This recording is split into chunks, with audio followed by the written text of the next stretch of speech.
Buonasera cari telespettatori, grazie per essere sempre in compagnia del gruppo editoriale TV7. Dice che cosa è successo? T'hanno preso a schiaffi, Emiliano? Ho tanto voluto il sole che l'ho preso tutto di colpo, tutto io. Questa sera parleremo di due cose molto importanti, quindi due approfondimenti importanti. Sapete che noi del gruppo editoriale TV7 amiamo andare a fondo, è uscito appunto il sereno, quindi è tornato il sole, io ne sono testimonianza vivente e dopo la pioggia si contano i danni. Quindi qui accanto a me abbiamo Giancarlo Piva, sindaco di Este, che in questi giorni abbiamo sentito anche al telefono. Successivamente invece parleremo di Padova, vietato bere, approfondiremo insomma questa area dove non si può più bere, quindi esercenti scontenti, amministrazione che cerca invece di tutelare i residenti.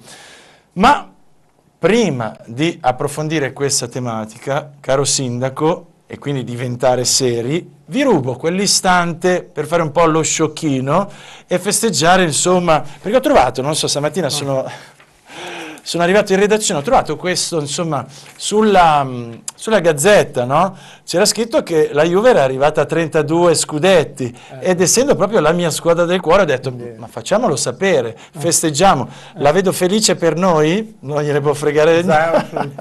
Va bene. Sindaco, bando alle ciance, abbiamo scherzato quell'istante, adesso torniamo seri.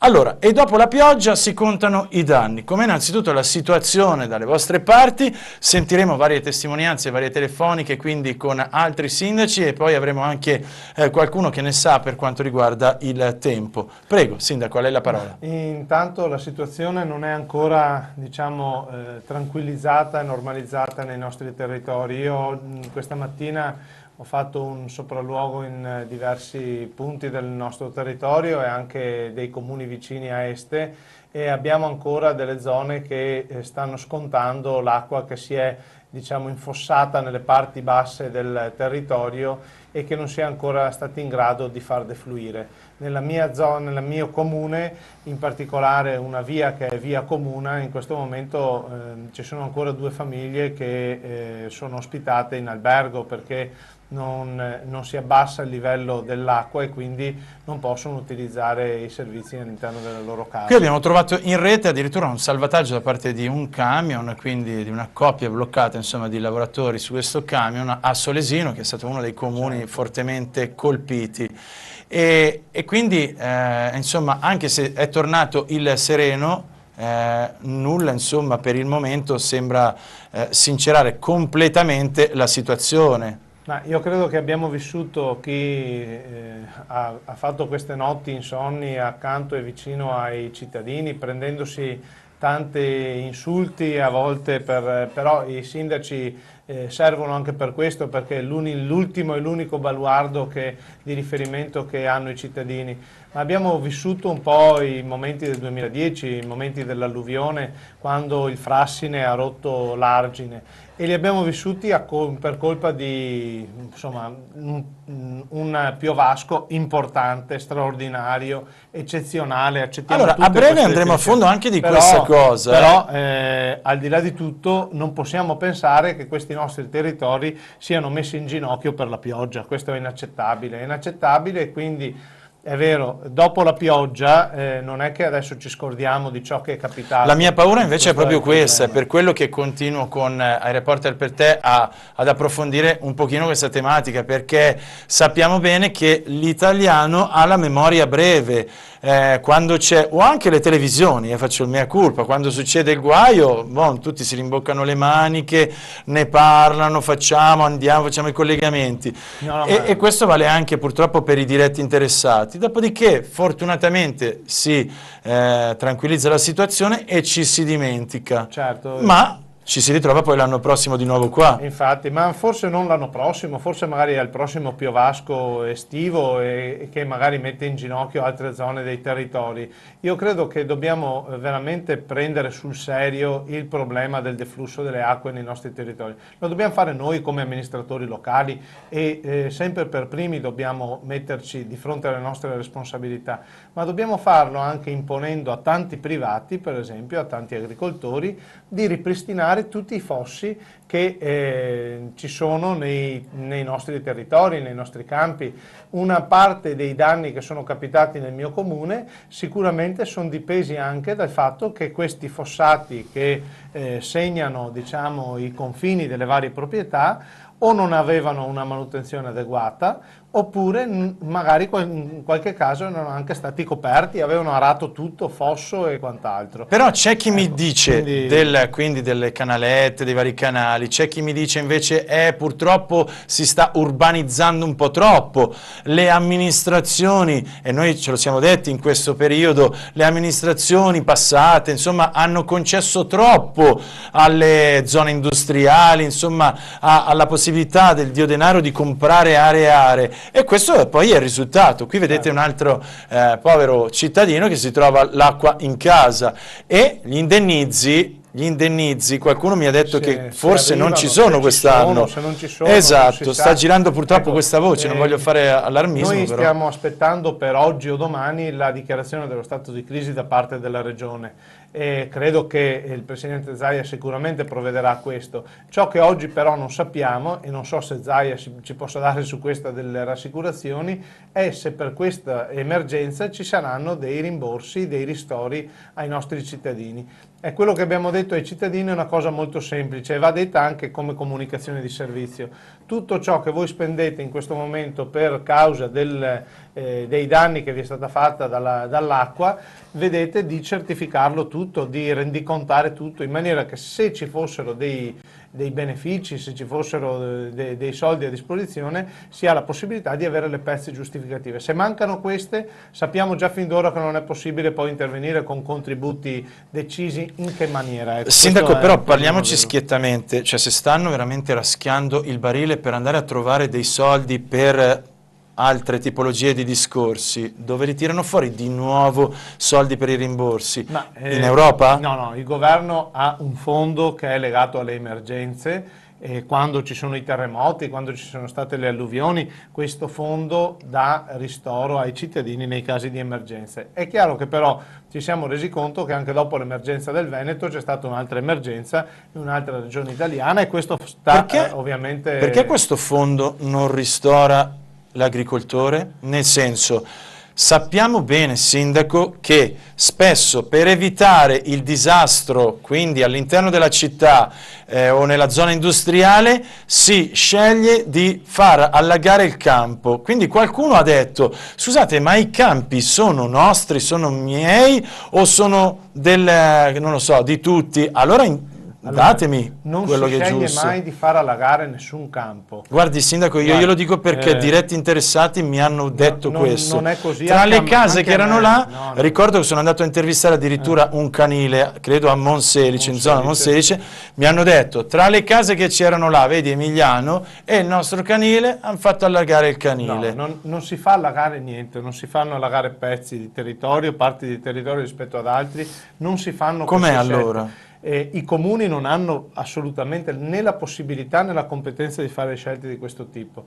I problemi che abbiamo è che nel nostro territorio abbiamo delle parti più basse di altre, questa è nella orografia dei nostri comuni. In questo momento la parte del mio comune che ha ancora i problemi dell'acqua è una delle parti più basse del nostro territorio e lì si è infossata l'acqua che è provenuta dai vari scoli. Il problema vero è che sta al di sopra delle teste dei comuni, di noi semplici enti locali, è che vanno fatte scelte di programmazione da parte dei consorzi di bonifica e della regione. Diciamo, la gente però questi consorzi li paga profumatamente, certo, e poi il risultato abbiamo visto ad esempio questo video, questo signore era con la casa allagata. Sicuramente i cittadini pagano i contributi dei consorzi.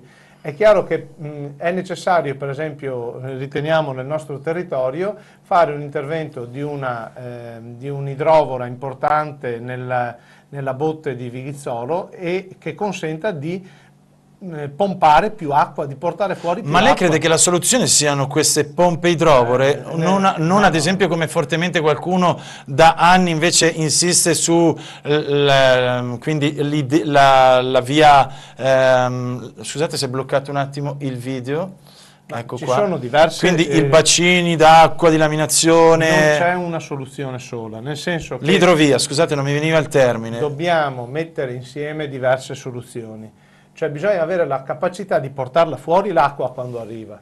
Se non c'è una possibilità di pompare l'acqua, perché i nostri territori sono più bassi dei fiumi pensili che ci sono e che portano fuori l'acqua, che sia l'Adige, che sia il Bisato, questi sono fiumi pensili, vuol dire che il resto delle terre sono più basse. Certo. Se non si prende l'acqua, la si pompa dentro, l'acqua resta ferma. Allora c'è una grande necessità di avere infrastrutture. Sindaco, però dal Paus, che è il massimo per quanto riguarda sapere queste cose, ha sempre sostenuto che l'idrovia è fondamentale. Posizioni pure all'orecchio l'auricolare, perché abbiamo Stefania Andriola del centro Epson Meteo. Adesso vi do anche un colpo d'occhio per quanto riguarda il suo bel viso. Eccola che arriva. Stefania, pronto? Eccomi, sono qua, buonasera a tutti. Buonasera Stefania, grazie per aver accettato il nostro invito. Ti abbiamo contattata perché... Sì, ti sentiamo forte e chiaro. Pronto? Ecco, non vi sentivo più. Adesso perfetto, siamo qua. Allora, ti abbiamo contattata, ti do del tu, permettimi perché sei giovanissima, ma se non gradissi torno con il lei. No, assolutamente. Ti ringrazio. No, assolutamente del tu. Perché volevamo capire se effettivamente è un periodo di eccezionalità per quanto riguarda il maltempo, o se anche in passato comunque ci sono stati fenomeni come quello che stiamo vivendo in Veneto e non solo. E poi un'ultima possibilità di risposta, insomma, per sentire anche la vostra campana. Poco tempo fa, durante insomma il ponte, insomma la gente ha criticato, e non solo la gente, ha criticato un po' la categoria dei previsori, perché purtroppo c'è stata un po' una piccola defiance in quei giorni. Vorrei far capire anche da parte vostra che insomma non siete lì col cilindro magico, con la bacchetta magica. A te la parola, prego. Esatto, allora partiamo subito dal fondo, direi, quindi vorrei partire con quello che è successo recentemente, perché allora in condizioni soprattutto come quelle primaverili è molto difficile fare delle previsioni attendibili a lungo termine, perché sì. Questo io tengo sempre a sottolineare. Un conto è la previsione che viene fatta adesso per il giorno dopo, quindi la previsione per il domani, per le prossime 12 ore, 24 ore, che ha un'attendibilità del 90-95%. Quindi è difficile sbagliare. Sulle previsioni invece a lungo termine, a meno che non ci sia proprio un anticiclone che si vede che starà fermo sul nostro paese per una settimana, ecco, condizioni che poi sono tipiche dell'estate, quindi in estate è più semplice fare le previsioni da questo punto di vista. Allora certo che nel lungo termine, quindi quando siamo a 3-4 giorni, la previsione diventa meno attendibile, perché pensate che per i 3 giorni l'attendibilità è del 70-75%. E quindi c'è sempre quel margine del 30-35%. Che cosa vuol dire questo? Che se noi vediamo arrivare dai modelli matematici una perturbazione atlantica, la perturbazione arriverà, quindi certo la pioggia ci sarà, però dico esattamente capire quanto viaggiano le correnti, che cosa succede quando una perturbazione passa sul mare Mediterraneo, perché il nostro paese ha una morfologia particolare, nel senso che abbiamo le Alpi, gli Appennini, certo. il mare Mediterraneo, quindi le pianure. Esatto, non è facile fare le previsioni per l'Italia, e quindi certo si vede una perturbazione atlantica che si avvicina, però a distanza di giorni può capitare quello che è successo in questo periodo, quindi ovviamente certo che se c'è un ponte uno va a vedere le previsioni a lungo termine, perché dice tra una settimana mi organizzo per partire, però ne va dell'attendibilità e quindi possono succedere le cose che sono successe adesso, anche se poi la meteorologia si è evoluta, perché adesso davvero abbiamo delle tecniche e dei modelli scientifiche, insomma, molto precise. Andriola, per quanto riguarda invece l'eccezionalità, insomma, alcuni la chiamano la bomba d'acqua, anche il sindaco Piva, che è proprio qui accanto a me, sottolinea il fatto che è stato un fenomeno diverso dal solito. È effettivamente così? Ti senti di confermare che è un'eccezionalità o anche in passato è avvenuto? Allora, io mi sento di dire che anche in passato spesso succedevano comunque cose come queste, però è anche vero che si parla sempre di riscaldamento globale, di cambiamenti climatici, ed effettivamente li stiamo vivendo, perché comunque consideriamo che quest'inverno non c'è stato, abbiamo avuto pochi giorni con temperatura al di sotto dello zero, Sì. quindi effettivamente, adesso io non voglio creare allarmismi perché noi non li facciamo, però dei cambiamenti climatici sono in atto. Di conseguenza, prima vi ho parlato del mare Mediterraneo perché ci tengo a sottolineare una cosa, che quando l'acqua del mare rimane più calda, con diversi gradi sopra Sì. le medie, parlo del periodo di ottobre, novembre, quando arriva una perturbazione si carica di energia, Certo. proprio con quest'acqua che dà energia alla perturbazione, e di conseguenza poi succedono fenomeni violenti come sono successi ad esempio in Sardegna, ricordiamoci quello che è successo in Sardegna, sì. insomma a novembre. Fai bene a E la stessa ricordarlo. cosa poi avviene. Esatto, e la stessa cosa poi è avvenuta anche nell'ultimo periodo, perché è una questione proprio di masse d'aria. Se la massa d'aria presente al suolo è più calda, comunque ha una temperatura diversa rispetto a quella delle medie stagionali, e si scontra con dell'aria fredda, perché ovviamente siamo in inverno, arriva l'aria fredda dal nord Europa, questi scambi d'aria diventano violenti quando proprio queste masse d'aria che si scontrano. Io mi ricordo ad esempio anche, a parte quello che è successo di recente, ma la grandinata di 2 mesi fa a Milano, cioè una situazione tipicamente estiva, noi abbiamo avuto la grandine, chicchi di grandine per terra, e questo purtroppo avviene perché ci sono queste masse d'aria totalmente differenti, perché se fossimo nelle medie stagionali, se le temperature fossero giuste, non ci sarebbero degli scambi così violenti che purtroppo danno energia alle perturbazioni e avvengono delle precipitazioni, dei quantitativi, li vediamo comunque. Chiedo al sindaco se ha qualche chiarimento, qualche domanda da fare a Stefania Andriola, o altrimenti ringraziandoti ti congediamo. Sindaco. Sì, no, in effetti confermo un aspetto. Nel nostro territorio sono caduti 300 mm di pioggia su una media del nostro territorio di 890 mm in un anno, cioè nel giro di 6 giorni sono caduti 300 mm di pioggia. E convogliare questa massa d'acqua in tempi così stretti è difficilissimo, appunto, anche da prevedere quello che è l'assetto idrogeologico del territorio. Stefania, prego, e poi ti salutiamo. Sì, ha parlato benissimo, perché sono quantitativi che davvero sono fuori da ogni media. I terreni comunque fanno fatica e non è neanche facile prevedere esattamente dove avverrà proprio una precipitazione così grossa, perché purtroppo non si riesce ancora, nonostante tutte le evoluzioni che abbiamo avuto fino adesso, quindi in questo purtroppo possiamo fare poco. Certo, noi il nostro lavoro cerchiamo di farlo al meglio. Grazie a Stefania Andriola del centro Epson Meteo, grazie per il collegamento, grazie. Buona serata. Grazie a voi, grazie a voi. Un saluto, ciao Stefania e grazie. Noi torniamo in diretta, lancio la pubblicità e siete naturalmente, lo sapete, sempre invitati a 049 80 777 57 se vi fa piacere. A breve con iReporter per te.